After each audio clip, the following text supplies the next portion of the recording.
everyone. Greetings to you. Welcome to my live stream. Happy New Year to you all. It's been long. I wish you all a wonderful 25. As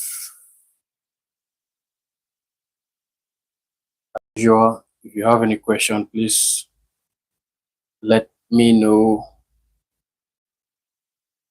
and also let me know where you are watching from. Welcome to my live stream. Let me know where you are watching from, and please drop your questions. If you have any question, don't forget to like, don't forget to share. Wow, clicks. You're watching from Ghana. It's the Blaze A team. Hi, sir. Greetings to you. Good evening to you, sir. God's will. You're watching from Onitsha. That is Anambra State, Nigeria. Thanks for joining my live stream. Sunlinks Technologies. You're watching from Ikoyi in Osun State, Nigeria. Mr. Oluwafemi, you're watching from Abuja. Shegoff, you're watching from Ondo State. Ajayi, you're watching from, I said, my name is BJ. I am watching from Lagos, Nigeria. Thanks. Mr. Tamino, good evening, great teacher. Thank you very much. Mr. Jackson, you're watching from Liberia. Wow, thanks. Victor, you're watching from Abuja. Baesa, that's Wisdom. Happy, you're watching from Asaba, that's Delta State, Nigeria. Mr. Femi from Ibadan. Thanks. Please don't forget to like, don't forget to share, and also drop your questions. Drop your questions. It's been long. I've been, busy doing one thing or the other. Mr. Gosby, my boss, is live. More grace. Thank you very much, sir. I'm grateful. Mr. Usman, you're watching from Maiduguri, that's Borno State, Nigeria. Thanks for joining my live broadcast. So in my last video, Mr. Blaze A team, he said, please, how do we get a good distilled water from Akwa Ibom State? In Akwa Ibom State, if you check many of the solar shops in Akwa Ibom State, I think you should be able to get distilled water from there. Any good solar shop, if you have good distilled water, or you can order from Lagos, but it should be in Akwa Ibom State. Check in Uyo. There are many solar shops in Uyo. If you check in Uyo, you'll get it. There's no way those big shops will not be able to sell good distilled water. So check in Uyo, they will have. Mr. Bernard, you're watching from Ghana. Thank you. So in my last video, I think the last video I posted, was it last week or last 2 weeks? I talked about connecting more than one solar charge controller to charge the same battery bank. And some persons are asking what is the reason, or why should they connect more than one solar charge controller.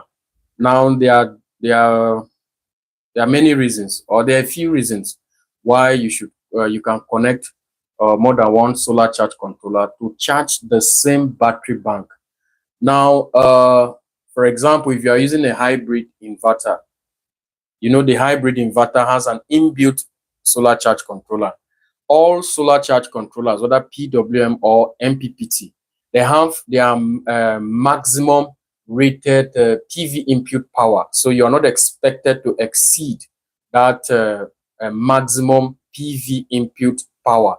If you look at the data sheet or the specification sheet of the charge controller, you will see that requirement.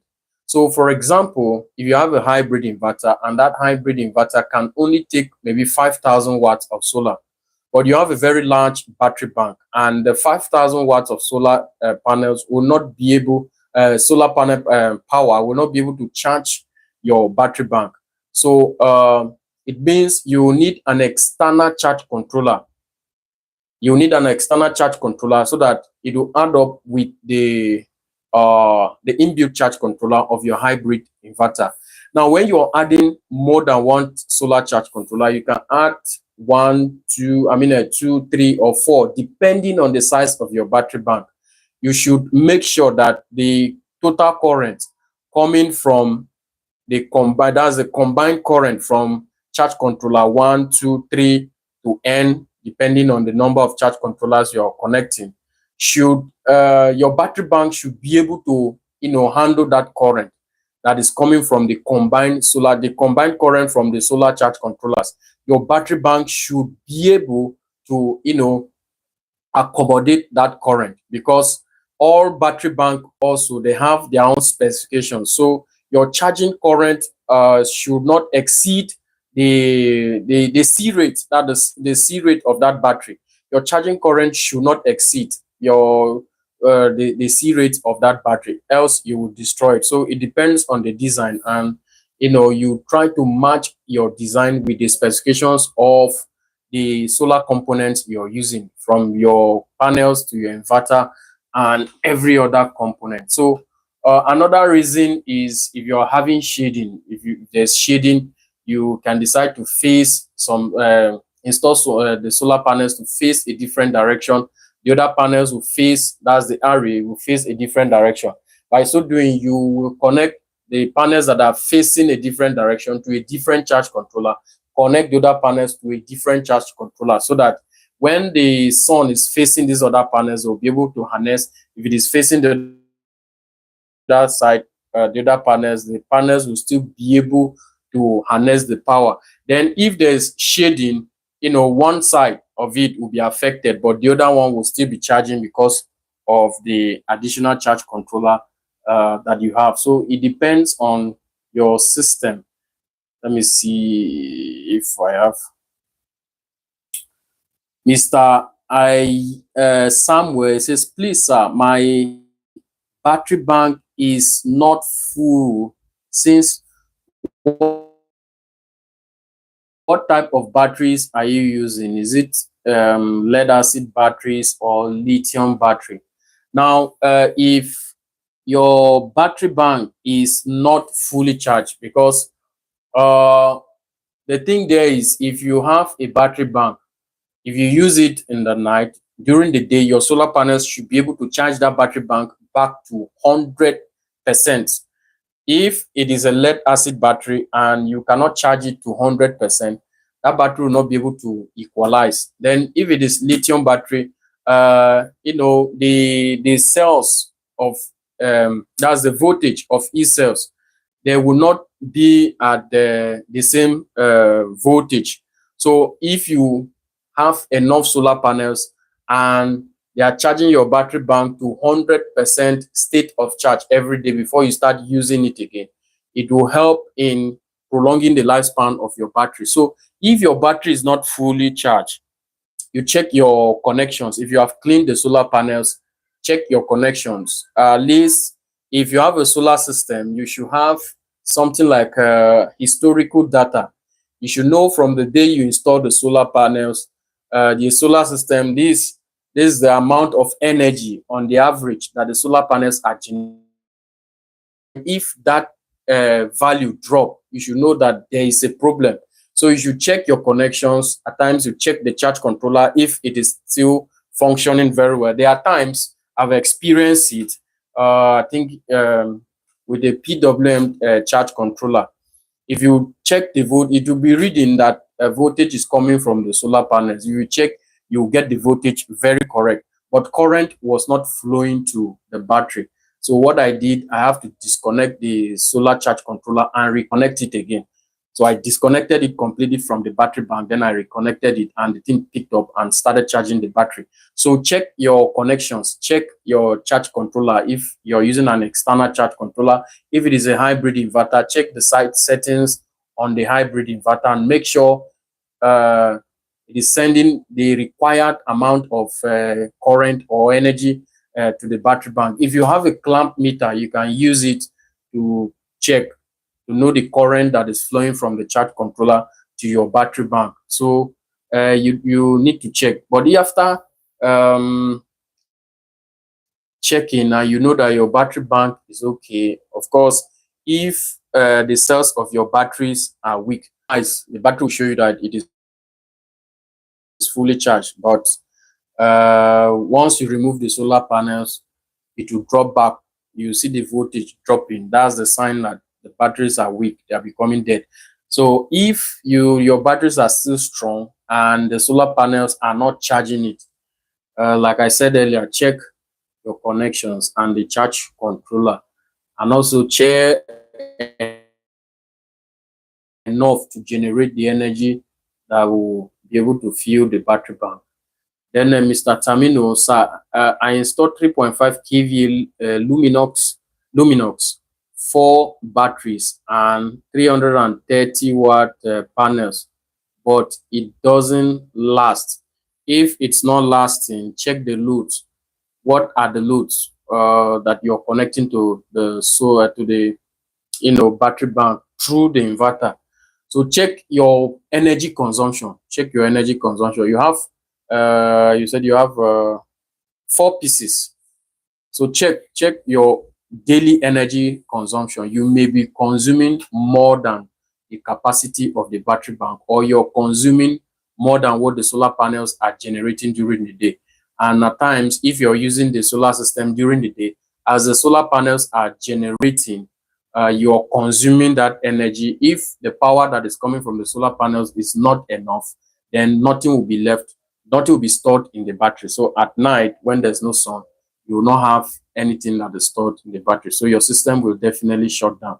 So check what you're consuming. At times, your loads, you're using heavy loads, and you may not know that those loads are drawing a lot of power from the battery bank. Mr. Banda, you're watching from Malawi. Thank you. Mr. Kainde, you're watching from Port Harcourt, River State. Thanks for joining. Mr. Philip, you're watching from Kaduna State, Nigeria. Mr. Clicks, please tell us the cable size you use for the solar systems. The size of cables depends on the amount of current that is flowing through them. So I cannot tell you specifically that for a 3.5 km system or a 10 kilowatt system, these are the size of cables you use and the rest. It depends on the current that is flowing through the cables. But for the PV side, if you watch my video on how to size breakers, I talked about the PV side of a solar system and the inverter side of the solar system. So the PV side, if you look at your short circuit current, you multiply it by 1.56. If you have your total short circuit current that is coming from the solar panels, you multiply by 1.56. Now there's a chart. You will now check the chart to see if you want to use what's it called, copper or aluminum cable. You check the chart and see, depending on the current, you see the size of cable that you're supposed to use based on the current that will be flowing through the conductor. So it depends. It depends on the current. Then how do you run a load audit? Sorry, I came in late. How do you run a load audit? Now, to run a load audit, the essence of load audit is to know what you are consuming, in terms of power and in terms of energy. We have energy, we also have power. Now, if you want to run a load audit, for example, you have an apartment.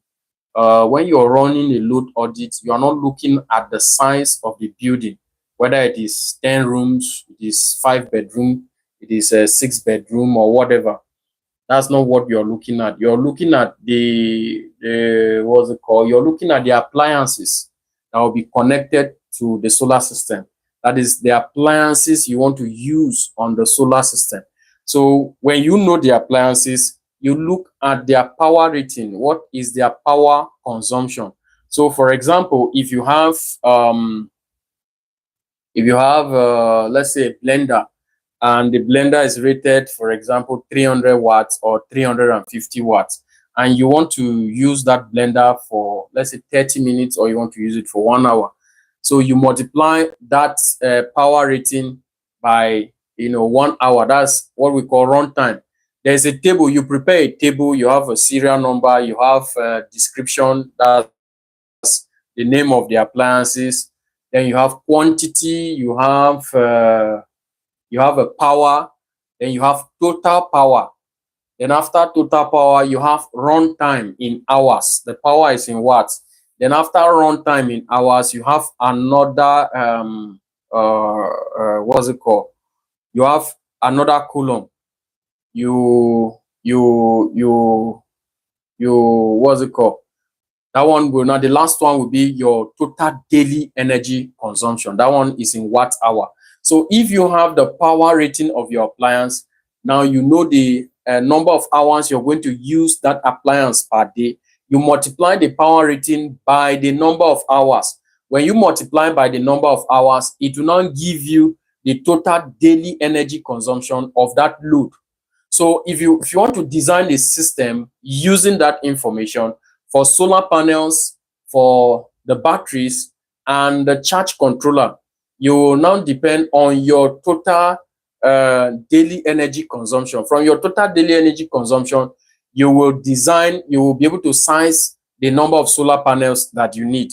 Now, from the number of solar panels, you'll be able to choose the charge controller after knowing the size of battery bank, because the energy that the solar panels are generating will be stored in a battery bank.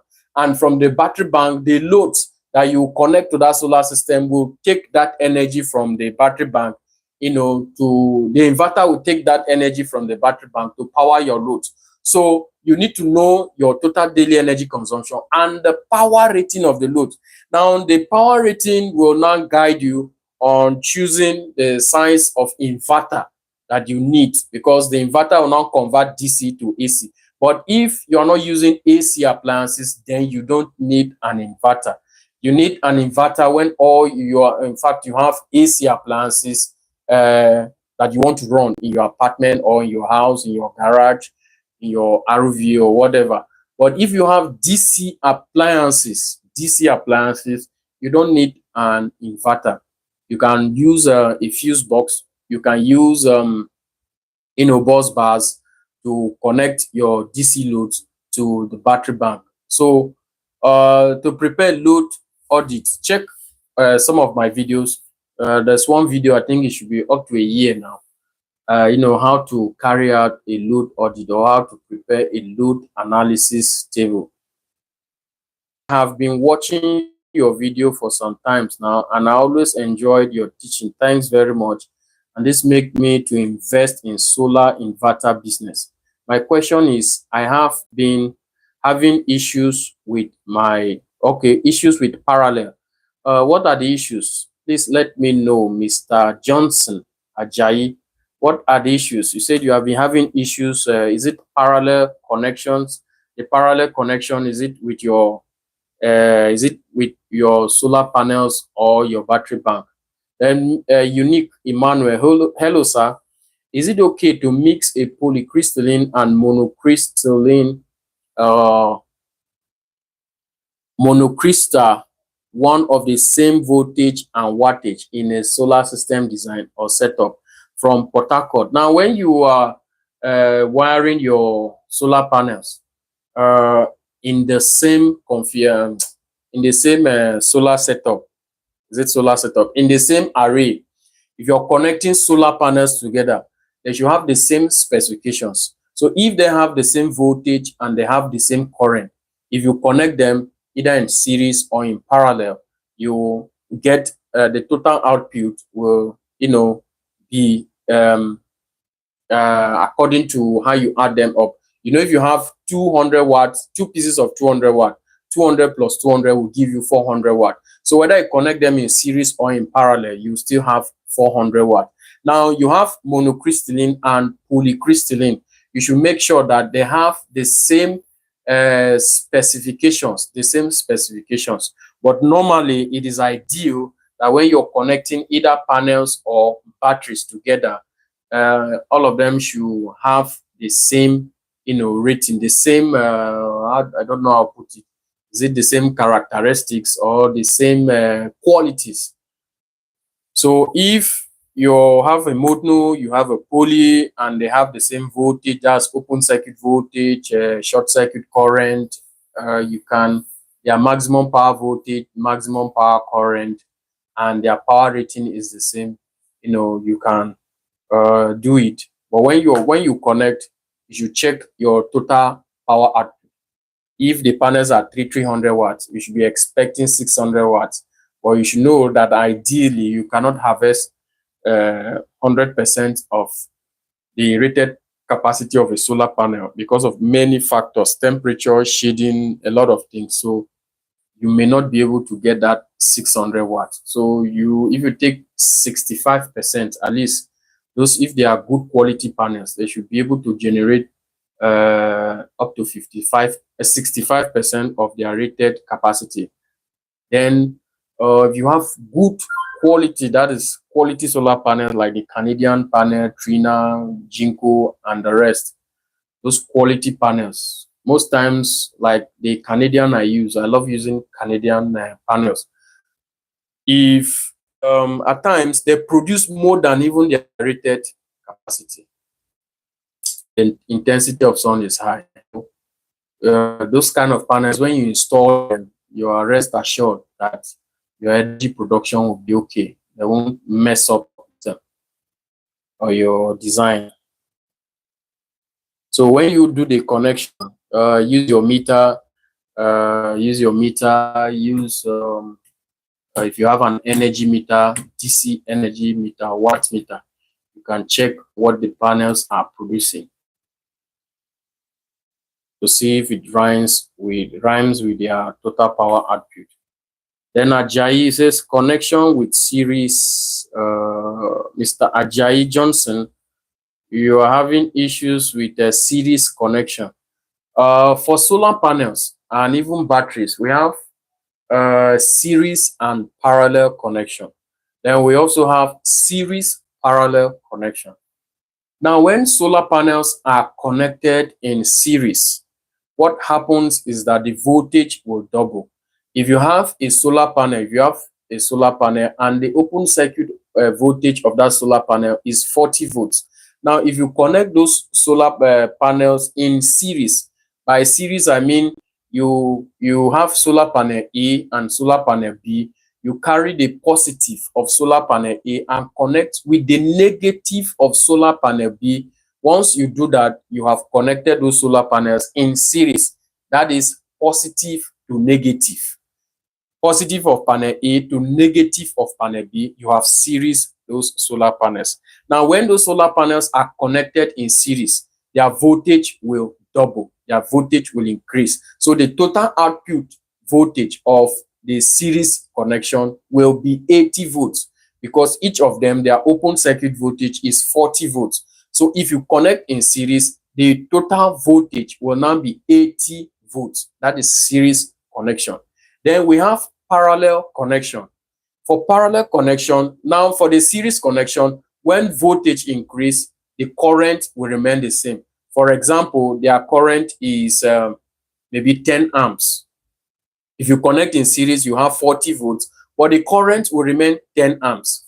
But for parallel connection, what will happen is the current will increase, but voltage will remain the same. So those solar panels that their open circuit voltage is 40 volts and their short circuit current is 10 amps. If you connect them in parallel, the total output voltage will be 40 volts. The voltage will remain the same. But the total current output will now be 20 amps. 20 amps. Now, in parallel connection, you connect the positive of panel A to the positive of panel B, the negative of panel A to the negative of panel B. That is negative to negative, positive to positive. Then your output will now be 20 amps, 40 volts. You have increased the current. So why should I connect? Well, then we have series parallel connection. There are some installations that you connect the solar panels in series, and after connecting in series, you have let's say you have 4 solar panels. You connect 2 in series, you connect another 2 in series. Now, the positive of you can now connect them again in parallel. So you're having series parallel connection. So the essence of connecting solar panels in either series or in parallel depends on your system design or system configuration. Then most times it depends on the input requirements of your solar charge controller or your hybrid inverter. Hybrid inverters, some of them can take up to 500 volts. 500 volts. That is 500 volts from your PV. So it means if you have, like the example I gave, the solar panels of 40 volts. So if you have 500 volts divided by 40, it means you can connect 12 pieces in series to give you to send to that hybrid inverter. But it is not always advisable to make use of that 500 volts. You can use 450 volts, or to be on a safer side, use 400 volts. So instead of using 500 volts, I may decide to use 400 volts divided by 40. So I can connect 10 of those 10 pieces of those solar panels in series. Now, when I connect them in series, I will be having a very high voltage. So the total voltage that will be coming out from those panels will be 400 volts because each of them is 40 volts. Connecting them in series will give me 400 volts. That is the input PV input voltage requirement of that hybrid inverter. But the current will still remain 10 amps. Now the hybrid inverter will take this high voltage, step down this high voltage to correspond to charge your battery bank, whether it is 48 volt, 24 volt, or 12 volts battery bank. So what will be coming out, you'll be having high current and low voltage. That's what will be coming out from the hybrid inverter to your battery bank. Now, if you have an MPPT charge controller, some of them, their maximum PV input voltage is 150 volts, but you can take 145 volts. So if I take 145 divided by 40, I can only connect 3 panels in series, 40 in series, so that I will not exceed the PV input voltage requirement of that charge controller. Now, for the hybrid inverter also, they have what is called maximum PV input current. That is the total short circuit current of your solar panels should not exceed the maximum PV input current of that hybrid inverter. Some of them, it is 27 amps, some it is 21 amps. So you can now connect, after connecting those 10 in series, you have 10 amps. You can connect another 10 in series. Then you have 10 amps. Then you can now parallel them. So if the maximum PV input current of that charge controller is 27 amps, you connect the other ones in series, and you parallel. You're having 10 amps. So what you'll be having is 20 amps. So you are operating below the maximum PV input current of that hybrid inverter. Hybrid inverters are sensitive, so you need to follow the manufacturer's requirements. You know, at times the manufacturer will tell you the size of breaker to use, the size of cable to use, depending on the length between the distance between the solar panels and the inverter. So if you are connecting these solar panels now in series, you have those 10 panels connected in series. The cable you are going to use from the solar panels to the hybrid inverter, you can even use a 6mm square cable. The cable will not be large. But if you connect these solar panels in parallel, these 10 solar panels in parallel, you're having 10 amps. 10 multiplied by 10, you're having 100 amps. That is huge amount of current. Yeah, the current is high, so it means you need a very large cable. You need a large cable that will be able to carry that 100 amps. And it also depends on the distance. So that is why I say Connecting in series or in parallel depends on your system requirement and system recommendations. Your inverter or your MPPT charge controller PV input requirements. If you have a long distance, that is where you are installing your solar panels to where the inverter is being installed. If the distance is long, you should use series connection to connect your solar panels in series to give you high voltage, so that your cable size will not be large, and it will also reduce voltage drop. But if you connect them in parallel and your distance is long, you're increasing the voltage drop, you're increasing losses, and it will also make you to use a large cable. And you know the cost of buying solar cables is they are expensive. Imagine buying a 35 cable, 1 meter. You know the price, how they are depending on your location. So those things you'll be increasing the overall cost of the system. But the advantage of parallel connection over series is that in case of shading, parallel connection will perform better than series, because in series, if one panel is shaded, the whole system will be affected. But in parallel connection, if one panel is shaded, the other panels will still be doing their thing. They'll still be generating energy. But in series, it doesn't work like that. If one is shaded, other panels will be affected. Parallel, if one is shaded, other ones will still be producing their energy. So in terms of shading, the parallel connection is more advantageous. So that is why you also connect them in parallel, so that if one side fails, the other one should be able to still generate enough energy. Mr. Amused, you're watching from Port Harcourt, Rivers State. Thank you. Victor, Mr. Victor, sir, is it a must to use changeover when you have a inverter? I don't know the changeover. Where are you using it from? You're using a chip, Mr. Victor. Let me know, because I don't understand the question. You're asking if it is a must to use changeover when you are connecting one battery and 1.5 kVA inverter. Remember that you're using that changeover, that knife changeover, some call it knife switch.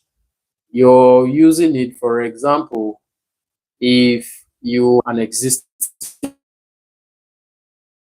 changeover, the changeover, they are using it for generator and grid power.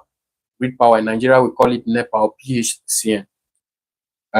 Is it PHCN or yeah, PHCN? But the regular one we know is NEPA. So if you have grid and you have generator, then you are now bringing solar to install. You will need another changeover switch. Now we are talking of AC. I believe that's what you mean. You will need another changeover. The output of the changeover from generator and grid power, the output, you connect it to one of the input, to the input of the new changeover you are installing. Then the other input, you now connect your solar. Then the output is now what you send to your loads, so that you will be able to switch between these three power sources: grid, generator, and solar. I think I'll do a video on that, how to do the wiring. So I believe the question you're asking is for the AC side. For the DC side, if you're asking to connect the changeover between battery and what's it called, inverter, I don't know the essence of that. Connecting a changeover between battery and inverter. Please, you can clarify me. You can rephrase your question so that I will understand what you mean. Mr. Kerele, you're watching from Ibadan in Oyo State. Mr. Goswe, how can I know I'm out of watts to kilowatts. How can you know you're out of watts to kilowatt? It's just conversion. You can convert from kilowatts to watts, and you can convert from watts to kilowatts. So if I have what's it called? If I have 1000 watts and I want to move over to kilowatts, it's just to divide the 1000. What am I saying? 1000 watts will give you 1 kilowatt. 1000 watts is 1 kilowatt. So if I have 1000 watts, I will divide by 1000 to give me the value in kilowatt. So if I have 10,000 watts and I want to move to kilowatts, so it means I'll divide 10,000 by 1000. So I will have 10 kilowatts. If I have 20 kilowatts and I want to move to watts, I will multiply by 1000 to give me, that's 20 multiplied by 1000 to give me 20,000 watts. So it's a matter of conversion. You can convert from watts to kilowatt or from kilowatt to watt. Same thing applies to kilowatt hour, that is in terms of energy. You can convert from watt hour to kilowatt hour. Mr. Sam Onyeka, you're watching from Anambra State. Mr. Joab Kezie, okay, your message has been retracted.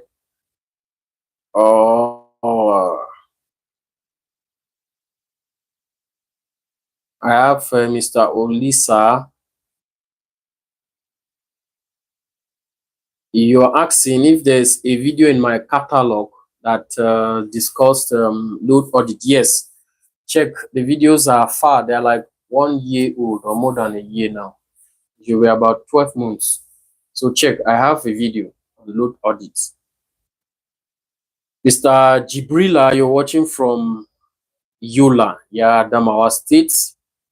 Mr. Joshua Ibiam, I believe you're watching from Cross River State. That should be from Yako. Good evening, sir. I'm late. I have a question to ask. Please, sir, which battery type is best for industrial?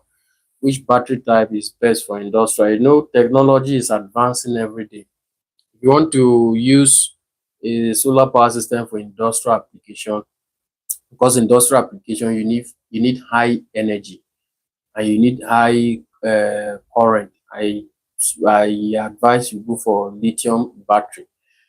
For lithium battery, the C rate, you can take high amount of current from it. But if you do that with lead acid batteries, they'll become hot. You can heat them up. So for industrial applications, good lithium batteries will serve you of their C rates, in terms of their depth of discharge, in terms of their cycle, in terms of lifespan. That is the latest technology. So you can follow the trend, because if you are going for lead acid batteries for industrial application, you're going to need a lot of them.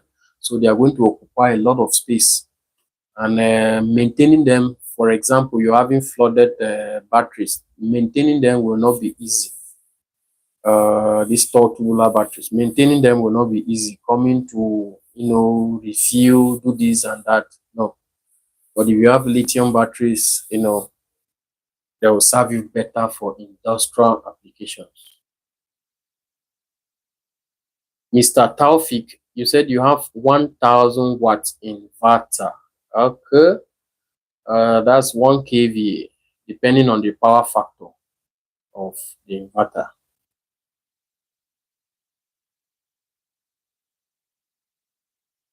My number, please check the description on my YouTube page. You see my WhatsApp link. You see my WhatsApp link. Click on my profile. You see go to description. You see my WhatsApp link. You can chat me up on WhatsApp. Mr. Rafiu, you're watching from Ibadan. Mr. Rafiu, you're asking, what can I do if the battery runs down quickly? If your battery runs down quickly, it means maybe you are you are over discharging the battery. So look at the loads you're using. You reduce the load. If it continues, then it means the battery is a weak battery. The battery is gone. Check your loads. If you connect, once you on your inverter, you switch on your load, you see the battery voltage will be dropping. Before you know it, your inverter will be beeping, alarm will be beeping, will be showing you low voltage. So what you do is to check the loads. Most times, if you may connect some heavy loads, heavy appliances in the house. That is why it is good to have a clamp meter. When you have a clamp meter, you'll be able to troubleshoot your system easily.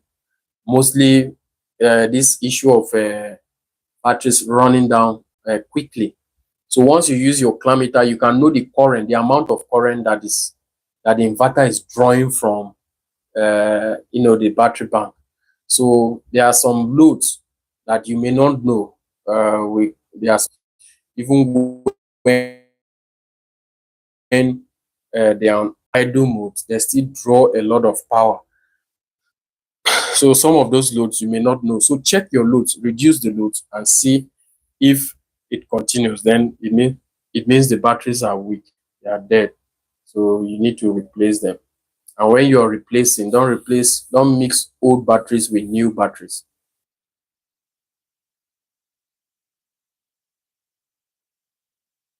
Mr. Joshua, what can be the reason why battery is not charging after proper installation? Most times your battery may not be charging, or if you did not set the charging source properly. The charging source, I mean either the inverter or lithium batteries. Different manufacturers, they have what is called their charging voltage.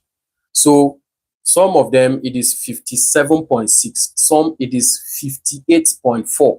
So if you go and set, for example, if the charging voltage of that lithium battery you want to use is 58.4, then you are using the ID of the last battery you install, that it is 57.6, and you feel all lithium batteries, their charging voltage is 57, nothing that will make it to charge.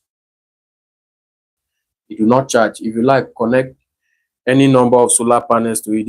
If it is hybrid, it will not even peak. Even the charge controller will not peak until you take the voltage, you set it at 58.4 before it will start charging the battery.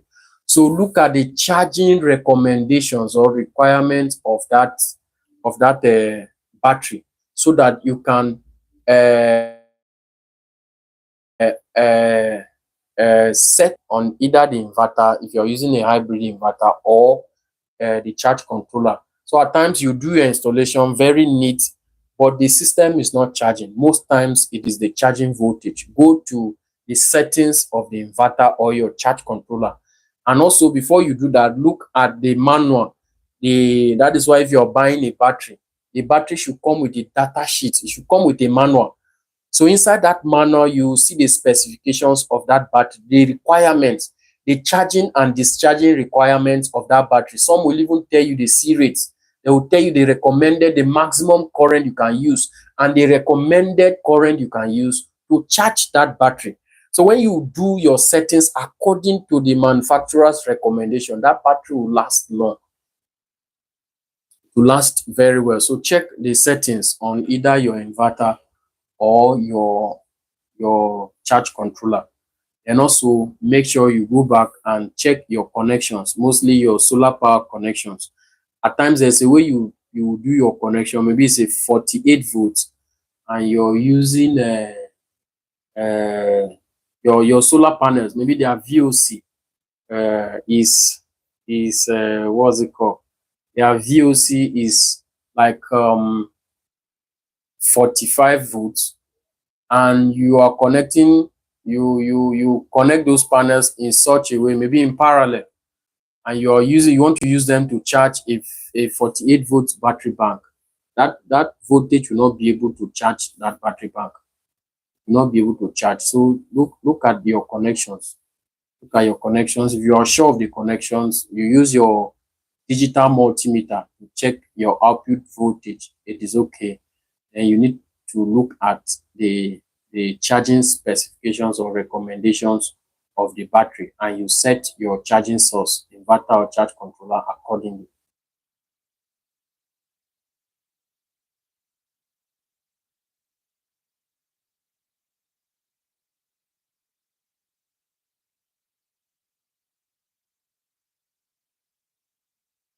Mr. Victor, can you explain complete protection system? How am I going to explain it? To complete protection system is just you installing over current protection devices, either breakers, fuses. You have disconnects and the rest. So between the solar panel and the what's it called? Between the solar panel and the charge controller, sorry, there should be a disconnect switch. There should be a breaker. Most manufacturers for like hybrid inverters or charge controllers, MPPT, they will tell you to use double pole breakers. Then between the charge controller and the battery bank, there should also be an OCPD there. Between your inverter and the battery bank, there should also be an OCPD. And you also install SPDs, that's such protection devices. Then between the inverter and your load, you should have an AC surge and an AC breaker. So I don't know the aspect. It's a practical something. I will try, by the grace of God, to do more of practical videos this year, by the grace of God, practical videos for 12-volt systems, 24-volt, 48-volt systems, their complete protection, how to wire the solar panels to your charge controller or to your inverter if it is a hybrid inverter. I will try. Mr. James, you're asking, can I add new batteries to the batteries I have used for just 4 months? Tubular batteries. 4 months is okay. You can add, but it depends on how far you have discharged them. Because that 4 months, some they have discharged the batteries and they are crying for help. So if you have not been deeply discharging the batteries, you can add 4 months, most times 6 months, four between 1, 2, 3, 4, 5, 6 months you can add, but they should be of the same specifications, and if possible, they should be the same product, that is the same manufacturer. If it is Luminox, there should be Luminox batteries. It should be Luminox batteries. If it is another brand, you should get that brand, and it should be the same, what's it called? The same, in short, the same specification. 12 volts. If it is 12 volt, 220 amp hours, you want to add another one, it should be 12 volt, 220 amp hours. And don't mix tubular batteries with the other sealed batteries. You can't do that. So you can add, but like I said earlier, it depends on how far you have been discharging the batteries you have now. Or you can add. If you have not been deeply discharging, then you can add. But before adding these new batteries, what you should do is that these 4 batteries that you have, charge them. All of them should have the same voltage. Then the new batteries you're bringing, charge them separately. You can charge all of them separately using a 12-volt charger to charge them separately, or you connect them to a 48-volt battery bank and you charge them. Make sure all of them have the same voltage. So the 4 you have, you are bringing another 4, that is 8 batteries. So the 8 batteries should have equal voltage. They should have the same state of charge. Their state of charge should be the same before you now connect them to the battery bank, so that they will be discharging and charging at the same time. But don't go and add the battery when you have discharged these ones. Maybe these ones you have, their state of charge is maybe 50%. The ones you are bringing, their state of charge may be 60%, may also be maybe 40%. The state of charge may not be the same with this one. If you do it like that, the batteries will not last long. So try use external chargers. If you have, charge all the batteries. They should have the same state of charge, the same voltage before you connect them.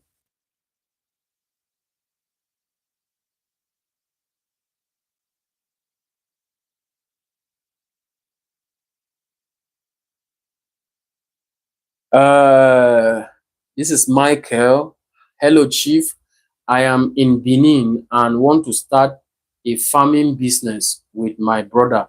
We are planning to set up two 15 kilowatt hour batteries to take care of pumps, fans, freezers, etc. on the farmland.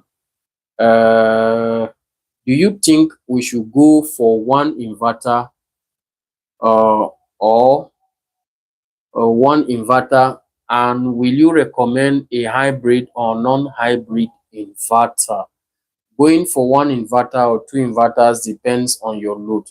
You have to do a load audit. Look at the total load. You said you want to use it to do what? To pump water. Look at all the pumps that you have. Those pumps, they have what is called starting power or surge power. Look at their surge power. Then the next one there, you said you have fans. What is the power rating of the fans and how many pieces are you using? Check their power rating. Then you have freezers. Look at also freezers also have surge power or starting power. Look at the starting power and the running power of these appliances. That is the pumping machine and the refrigerators. They have starting power and running power. The starting power may last for like 5 seconds and it will start running on its normal power. For example, you may have a refrigerator that the running power is 150 watts, but the starting power of that refrigerator may be 1,500 watts or 1,000 watts, depending on the refrigerator. That 1,000 or 1,500 watts is the starting power. That is why if you connect it to your generator and you on it, the generator will make a heavy sound. That appliance or that load is dragging a lot of power. But once you hear boom, and it will start running on its normal 150 watts. So those are the things you need to check before. This is what will now guide you to choose whether you're going to use a 10 kVA inverter or a 20 kVA inverter. Now, if it is a 20 kVA inverter, you can use two. You parallel them. The essence of using two is that uh, if you have 20, what's it called? If you have two of them, if one fails, you can do your disconnection, rearrange them, and start using one until you fix, the other one. So if you are look at the what's it called? Look at the total power consumption of your appliances. That is what will determine uh, the size of inverter. Then the size of the batteries. What we also determine is after knowing the power rating of this your loads, you now calculate to know their total daily energy consumption. So from there, you know whether you need two pieces of 15 kilowatt hour or three pieces of 15 kilowatt hour lithium battery. So in installing a solar system, you need to do the theoretical aspect very well. That is why you need the theoretical knowledge. Some people will tell you, no, I don't need it. Solar is just bring panel and connect this. No, you need the theoretical knowledge. You need to sit down and do all those calculations, do your analysis very well. Then before you now know the components you're going to buy. When you do it like that, the system will not fail. You will enjoy it. So please, uh, if you need further YouTube channel, you'll see my WhatsApp link. Just click it there. I can guide you. You can send the nameplates to me, and I'll guide you on what to do. Inverter. The advantage of using a hybrid inverter is that for me, it gives me that flexibility in terms of connections. I can just wire all the solar panels in series. It makes the installation very easy for me.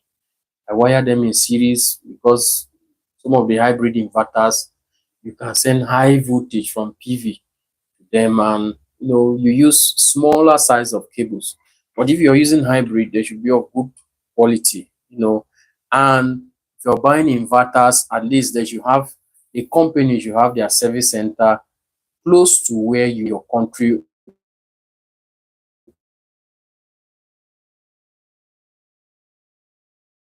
or close to your location. so that anytime that component, that inverter develops fault, you can easily close to you. When that inverter fails, it means you have to ship it to the manufacturer for them to fix it wherever the company is, whatever country they are, before the financial components you're buying. You should buy components that the manufacturer, they have a service center that they can service that product within center, either in your country or close to where you are living, close to your location, so that if there's any issue, you can quickly fix that issue. So whether hybrid or non-hybrid, uh, if you use hybrid, it's okay. If you use non-hybrid, it's okay. But if you're using a non-hybrid, remember you need external charge controllers. Most of the non-hybrid, you need uh, external charge controllers. Mr. James, also, can you recommend battery brand from your own experience for both lithium and lead acid, batteries? There are a lot of brands. It depends on your budget. If you want the high ones, they are there. SRNE is there. You have the phones. Felicity is there. We have Taiko. We have Most. There are a lot of them. They are good. Majority of them that we have, they are good. But the problem is, most times when you don't buy them directly from the dealer, some of them are adulterated. So when you buy those fake ones, that's when they'll begin to give you issues. So most of them, majority of them are good. And if you use them according to the manufacturer's specifications or recommendations, the battery will serve you. But if you don't buy them directly from their sales rep or their dealer in your country, and you fall into wrong hands, buy the adulterated ones, they'll start giving you issues. But most of the brands, they are good. I can't say this one is better than this one is better than this. Most times it depends on usage. The one you're complaining that is not good, another person will tell you, I've used it for 5 years, I've used it for 3 years, and it's serving me. Most times it depends on usage and how you connect. For example, the hybrid inverter. If you don't do your configuration well, you may end up destroying the hybrid inverter, and you feel this product is not good, it's a bad product, but you did not configure your solar panels. So maybe you sent high voltage, or then the hybrid inverters, they also have minimum operating voltage. That is the minimum voltage that is required for that inverter to operate very well. So at times when you wire your solar panels and the voltage is not up to that minimum requirement, that minimum voltage that the inverter needs, it will not function well. It will underperform, and you think the inverter is bad. No.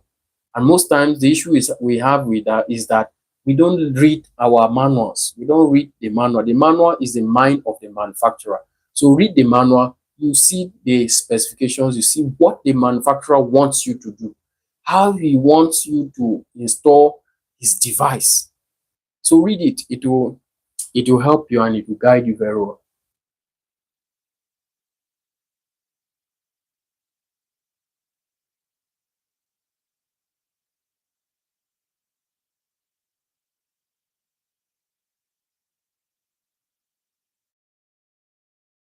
So I want to buy 2 kVA hybrid inverter, Smart 10. Can I start with one battery?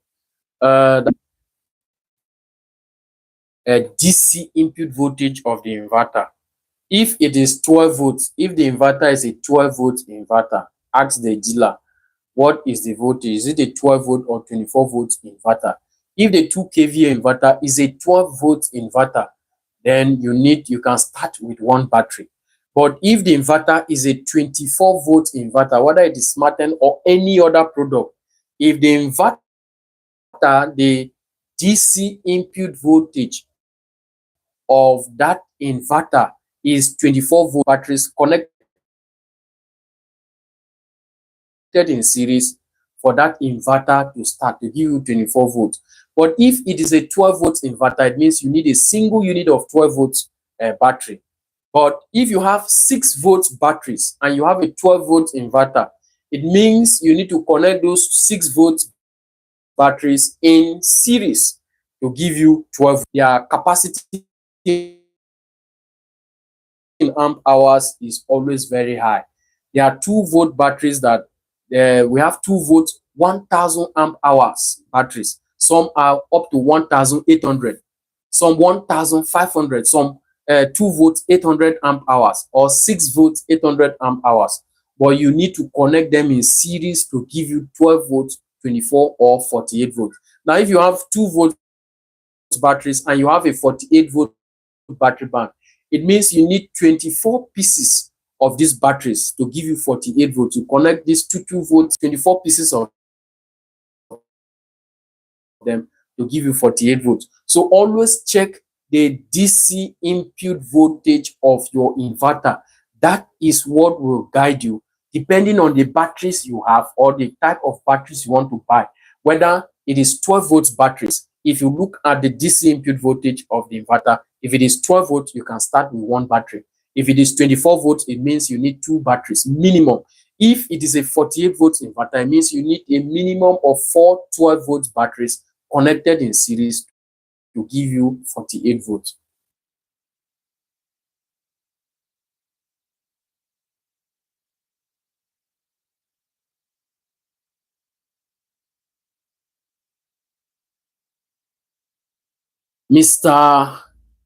Is it Mr.? Sorry, I'm having Georgiana Oshoba Williams. I am watching from Sierra Leone.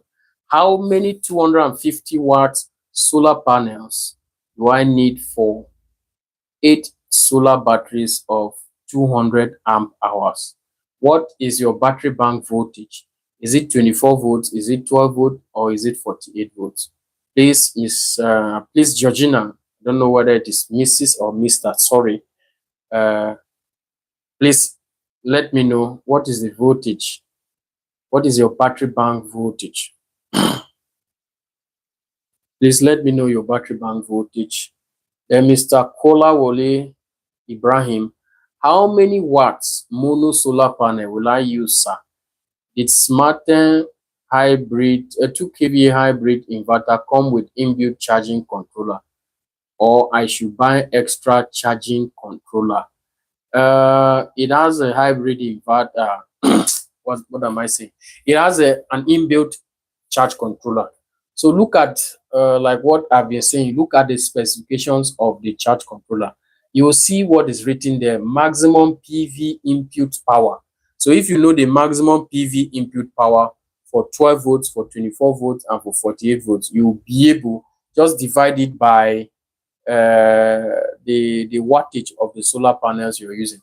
For example, if the maximum PV input power of that inverter is 1000 watts and you want to use 300 watts of solar, so you say 1000 divided by 300.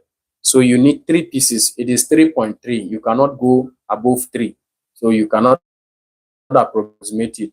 So you will need 3 pieces of 300 watt solar panels. That will give you 900 watts to connect. So connecting in series or in parallel depends on the PV input voltage of the inverter.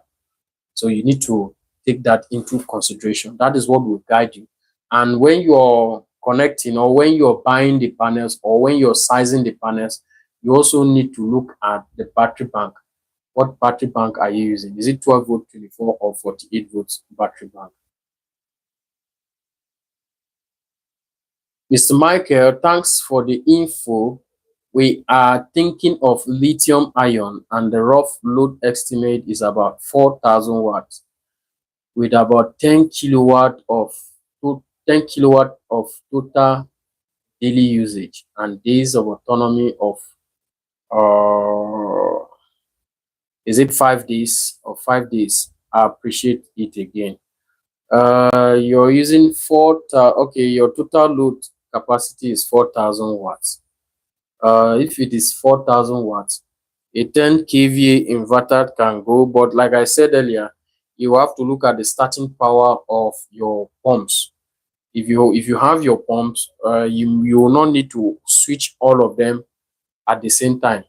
You don't need to switch them on at the same time. If you switch pump A, you wait for some time, then you switch on pump So 4,000 watts, if you have 10 kVA, good quality one on some of the inverters we are having, they will tell you it's 10 kVA. If you open inside, it's maybe 7.5 or 7 kVA. So you have to be very careful that you're getting it from a reputable dealer. So the 10 kVA will be able to power this 4,000 watts loads. Another thing you should know that these 4,000 watt loads, all of them may not be on at the same time. Like the pumps, you are not pumping water for 24 hours a day. So you discover that at the end of the day, you may even be using 1,500 or 2,000 watts of power, or 1,000 something. There are some days you may even be using 500 watts when other loads are idle. So all those loads may not be on at the same time.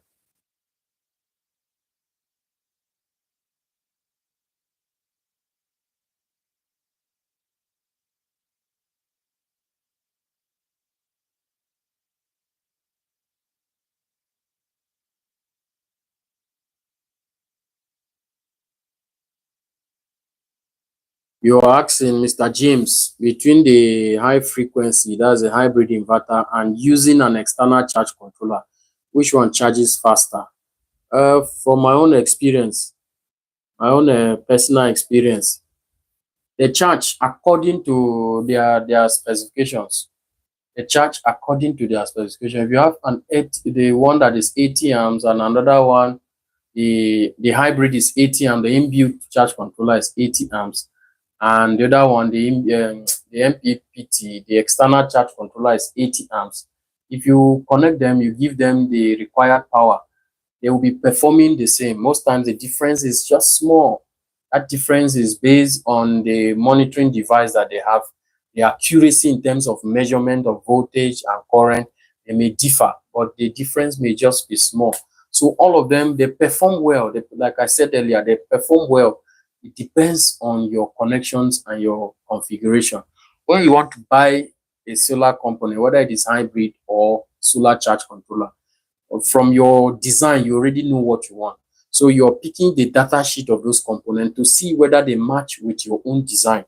So if that thing match with your design, it will give you what you want, unless it is not a good product, unless the product is adulterated or is not of good quality. But if the product is of good quality from good brands, you use it you're buying it according to what you want. That is your design, because you have your own sheets, and the man for the charge controller or the hybrid inverter, they have their own data sheets. So you're matching your solar panel power, your current, everything from your design. You're matching it to see it's like you're sampling to choose the one that will match with your own design. So anyone that matches and you pick it, it will perform and it will give you the result.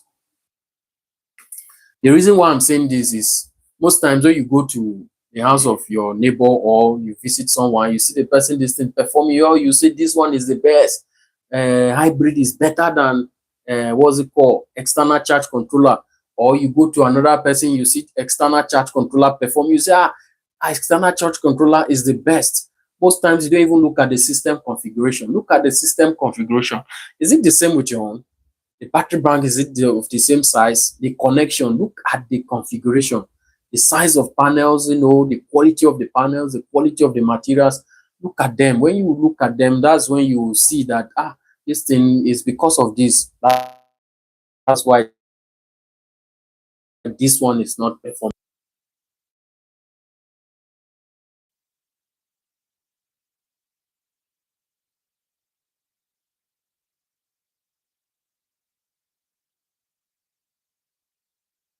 Okay, Mr. Dekoya, you use 350 watts.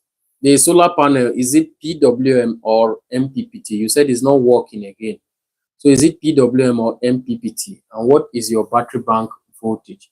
If it is not working again and you have done all the tests, power is coming from the solar panels, you have reset the controller, you can disconnect it and reconnect again. Disconnect the solar panels from the charge controller, then disconnect the charge controller from the solar panel from the battery bank, then you reconnect again. Now, when you're connecting a solar charge controller to a solar system, you connect your battery first to the controller. the light will show you the battery bank voltage before you connect your solar panels. Now, when you are disconnecting, disconnect the solar panels first before you disconnect the batteries. So disconnect them and reconnect again and see if the charge controller will reset and it will start working again. If not, probably the charge controller is bad and you need to change it. But if you are using a PWM charge controller and what you have here is 350 watts and you're using a PWM charge controller probably to charge, you said your battery is 100 amp hours. I believe if you're using a PWM charge controller on this 350 watts, it will underperform, not be able to charge well. So what I believe this is a 12 volt system. So if we have 340 divided by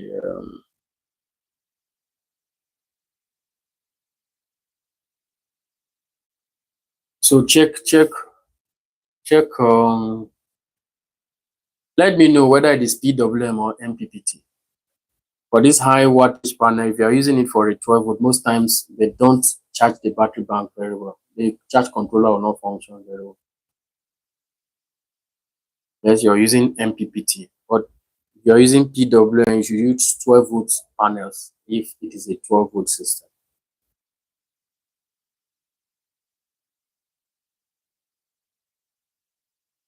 Mr. Gabriel, yeah, like I said, check the charge controller. I asked the question whether it is PWM or MPPT. You have not responded. Mr. Gabriel Adekoya.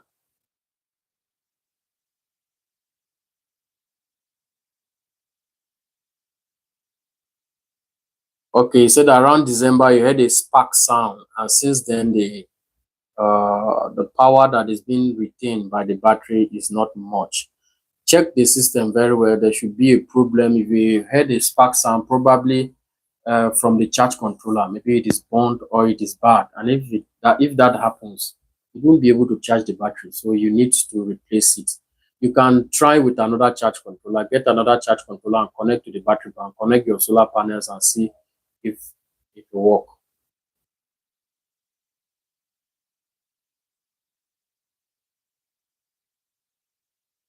Okay, Mr. Ibrahim, you said my 2 kVA inverter hybrid, I know it will be 24 volts because most brands from 1.5 kVA is 24 volts.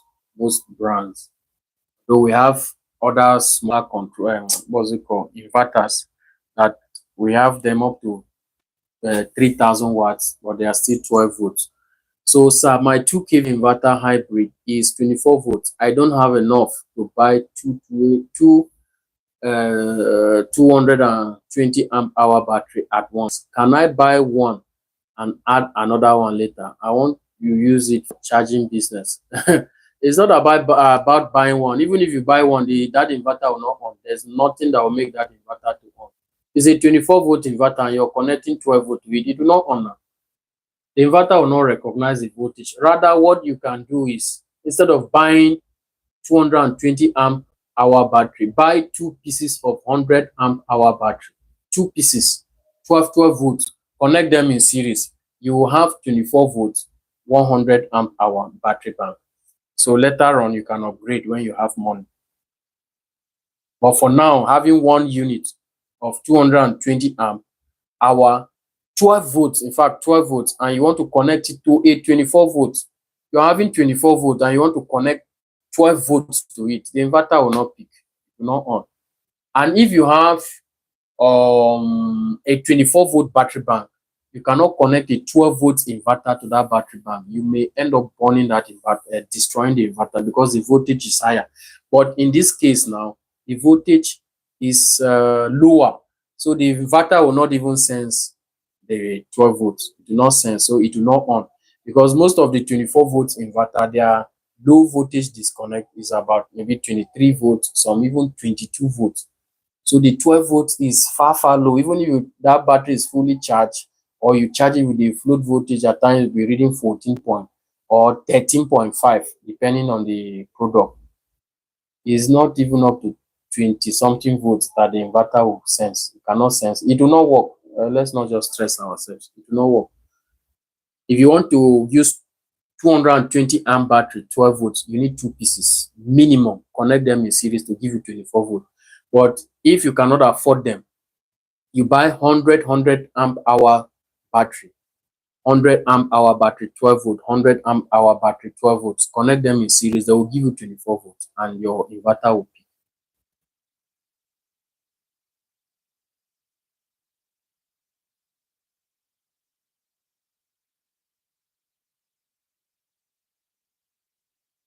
Mr. James, is there a difference between the backup time of 4 SMF batteries as against 4 tubular batteries? Now, the backup time of your batteries depends, how will I put it? Depends on what you're taking out of that battery. Now, all batteries, if you have SMF, you have tubular, you have lithium battery, and okay, let me take this one. If you have 12 volts, 12 volt, 100 amp hour lead acid battery, and you have, okay, what you're saying, SMF, 12 volts, 100 amp hours. Then another person have 12 volts, 100 amp hour for the tubular battery. The energy that is stored in those two batteries is the same. Now, what will differentiate them is the amount of power, what you're taking from the battery. It's like you have a 1,000 liter reservoir, and another person have a 1,000 liter reservoir. So what will how fast you're taking water from those reservoirs will determine the volume of water that will be left in that reservoir. Then if you want to compare them, I prefer you compare them in terms of their charge rate, their charging rate, and their cycles in terms of DOD. You match their DOD with the cycles. So for the what's it called, the 4 tubular batteries and the 4 SMF batteries, if you connect them in series to give you 48 volts, if for example they are, let's say, 200 amp hours, if it is 200 amp hours and you connect them to give you 48 volts, their total energy is 9,600 watts hour.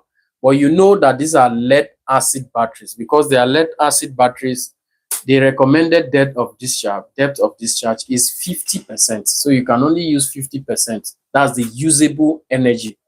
It's not as if you cannot use the 9,600. You can use, but you reduce the lifespan of the batteries, because all batteries you can discharge them. Any battery that you're using it and it's showing you low voltage, it means the DOD of that battery as at that time is 100%, and the state of charge is 0%.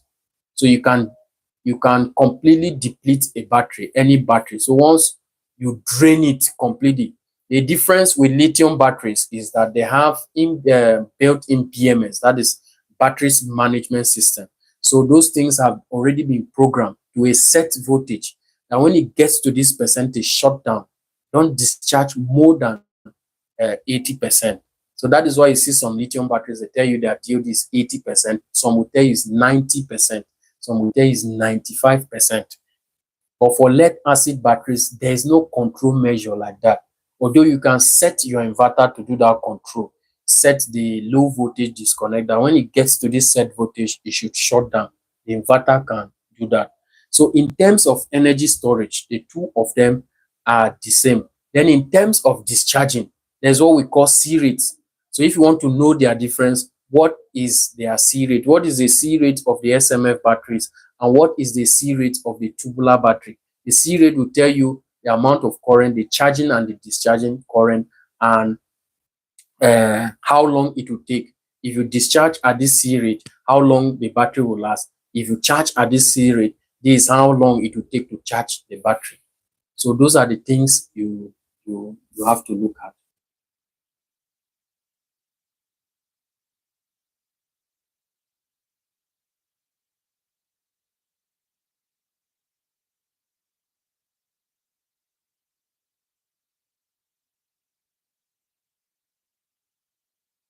Okay, Mr. Michael, oh, you are right. Using your videos earlier today, I created a spreadsheet and the sizing of the inverter is about 9.9 kVA. So 10 kVA, yeah, you approximate to 10 kVA or 48 volt ratings. The battery size came to about 400 amp hours with a 75% DOD. What type of battery? Is it lithium or lead acid batteries? Lithium or lead acid battery. Some will tell you, oh, you cannot discharge lead acid batteries more than 50%. You can discharge it up to. Now, the essence, one thing you should know about batteries is that the essence of a battery is to store energy and to give you energy. So the fact that you should not, it is recommended you should not discharge more than 50% doesn't mean if you have batteries you babysit them or you should pamper them. No, their function is that you store energy and you should make use of the energy. So what you should know is that if you discharge your battery with high depth of discharge, that is your DOD is high, it means the lifespan of that battery will not last. Some will tell you, I don't mind if it will last for 2 years, okay, but I need high energy. Because if your DOD is high, your energy, the energy that that battery will be discharging will be high. But low DOD will give you low energy. So some persons, based on maybe industrial application, you will not tell them to use 50% DOD. They need enough energy to run their loads. So those days that we're not having lithium batteries, that we're having lead acid batteries. If you go to some industries, you see a lot of them, a lot of them. They need high energy. So with that high energy, they need to discharge that battery at a high with a high DOD, with high depth of discharge. That is why some are using 70, some can even discharge up to 80, but the battery lifespan will be reduced. It's not as if the battery will not give you that energy. But for lithium battery, it has some of them they have already programmed 80% or 90%. So once it gets to 80% or 90%, it will shut down. And if you most times if you allow lithium batteries to shut down itself, it will enter into sleep mode. So you need the wake up function to wake up the lithium battery, make it active again.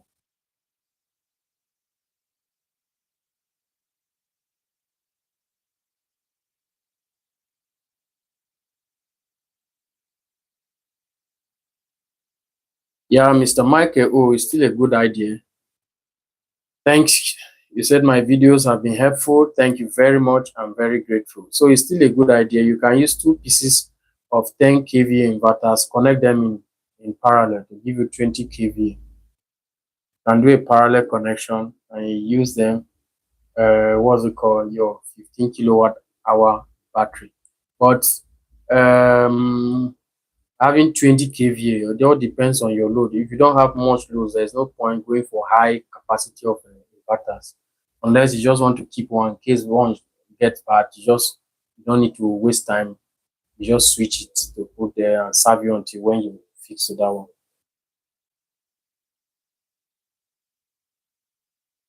For sizing of solar charge controller, Mr. Joshua Ibiam, check my videos. You'll see there how to size PWM. I have the first one, how to size a solar charge controller. That one is for PWM charge controller. Then I have another video that is for MPPT. When you're sizing charge controllers, you have different methods for PWM, different method for MPPT. For MPPT, you make use of you need the power of the total, so the total power of your solar panels and your battery bank voltage. So if you have a 48 volt battery bank and your total solar panel output is 5,000 watt, it's just to divide 5,000 by 48. So it will give you 104 amps. So for me, I'll just go for 120 amps charge controller. You can use another method. You divide by the charging voltage of the battery bank. Some 48 volt battery banks, their charging voltage is 57.6. So you can say 5,000 divided by 57.6. This will give you 86.8. So you multiply by a safety factor of 1.25. It will give you the same 108. So it's the same. So I'll just go for 120 amps charge controller. But at times, even 100 amps, some 100 amps, depending on the product. That is why I say always look at the data sheet. There are some products that their 100 amps may be able to handle up to 5,000 watts of solar panel. So you need to check the data sheet and see the specifications of that controller. Then if it is a hybrid inverter, hybrid inverters like 5 kVA, some of them can handle up to 6,000 watts of solar, some 5,500 watts of solar. Some 3 kVA hybrid can handle even up to 5,000 watts of solar. So you need to check to see.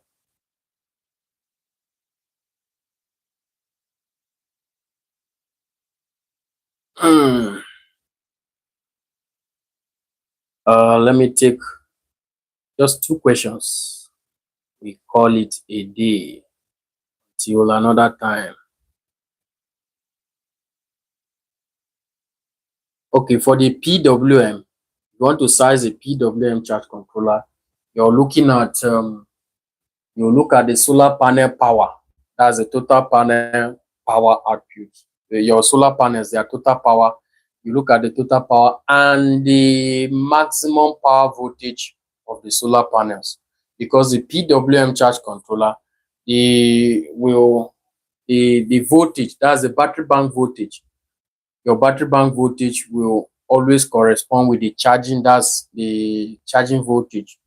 If what I mean is, if you have a 12-volt battery bank and you want to use a PWM charge controller, if I want to size it and I have, let's say, I have 700 watts, my solar panels, their total power is 700 watts, and I want to use this 700 watts of solar panels to charge a what's it called, a 12-volt battery bank. I will look at the maximum power voltage of those solar panels. So if I connect all of them in parallel, for example, I'm using 180 watt 12-volt solar panels, and their maximum power voltage is, let's say, 18 volts, and I connect all of them in parallel. Remember that their voltage is still the same. So I will say 700, you divide the total power by your maximum power voltage. So divide by 18. This will give me 38. If I multiply by the safety factor, 1.25, this is 48 amps. So I can approximate it to 50 amps. So I need 50 amps PWM charge controller. So the method you use in sizing a PWM charge controller is different from MPPT, because MPPT can take high voltage, but PWM, that's MPPT can take high voltage regardless of the battery bank. But for PWM, the voltage from the solar panel should correspond with your battery bank voltage. So if you're using a 12-volt battery bank, your panel should be a 12-volt panel. If it is a 24-volt battery bank, your panel should be a 24-volt panel. So if you have a 24-volt battery bank, but you have 12-volt panels, it means you need to connect them in series. 18, that's 18 volt, 18 volt, that will be about 36 volts. Connect them in series to give you, what's it called? To give you the charging voltage of that, so that the panels will be able to charge that your 24-volt battery bank. Now, if you give PWM charge controllers high voltage, for example, you're having a 12-volt battery bank and you connect your panels in series to give you 60 volts or 80 volts, most times the PWM charge controller will not function efficiently. It will not, at times, it will not even charge the battery. I have experienced it very well. I've tried it. Use PWM charge controller, connect solar panels in series to give you high volt. If you connect it to that PWM charge controller, the battery will stay there from morning till night. It will not charge. But it will read, once you connect the solar panels, the voltage will jump to 13.5 and it will remain there. It will not be charging. So the charge controller will be sensing that the battery bank is full. So it will not send current again to the battery bank till evening. When the sun is not there again and you switch on your load, everything will just go off because nothing was stored. But that same battery, if you connect your 12-volt panels, you see it charging very well. You see it charging moving from 11 point or 12 point, depending on the low voltage that you have there. you see it increasing slowly and steadily until you get to that floating voltage. So, Mr. James, is there any advantage of using high wattage solar panel versus low watts? For instance, 10 pieces of 600 watt, 6 kilowatt PV against 20 pieces of 300 watt, 6 kilowatt. For me, the advantage here is just space. If you use a high wattage panel like the 600 watt solar panel, you don't need to install many panels on your roof. But in terms during installation, if it is a story building and you're using 600 watt solar panel, it will not be easy for you to lift those 600 watt solar panels to the roof of that building.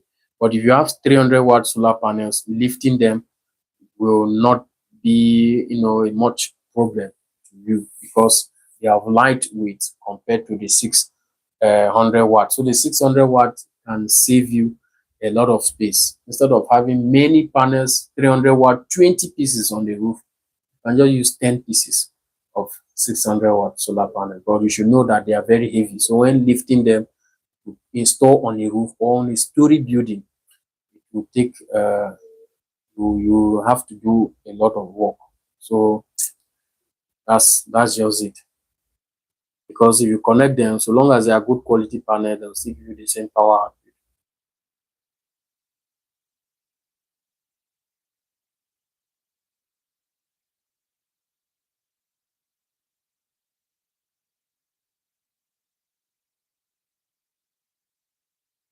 The safety factor there is, you have 100%. So you are adding another 25%, making it 125%. So 125 divide by 100, 125% divide by 100 will give you 1.25. So that's why we're having 1.25. So you are adding that 25% to the 100% rated capacity of the charge controller to take care of losses, take care of losses, take care of some defect, voltage drop, a lot of things, a lot of factors that you take into consideration. So that is why you're having 125%. So while we got that 1.25 is what's it called?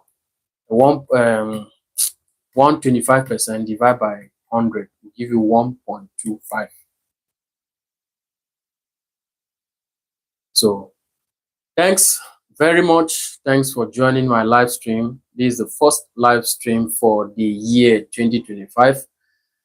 I pray that the year will be productive and it will be a progressive year for all of us. And I believe we'll learn more from each other. No man is an island. No man is a monopoly of wisdom. You learn from others and others can also learn from you. I also have people I'm learning from. So thanks for joining my live stream. We have shared ideas. We have rubbed our minds. I hope to come live again maybe tomorrow by the grace of God. So thanks for joining and see you in my next live stream. Do have a wonderful night rest.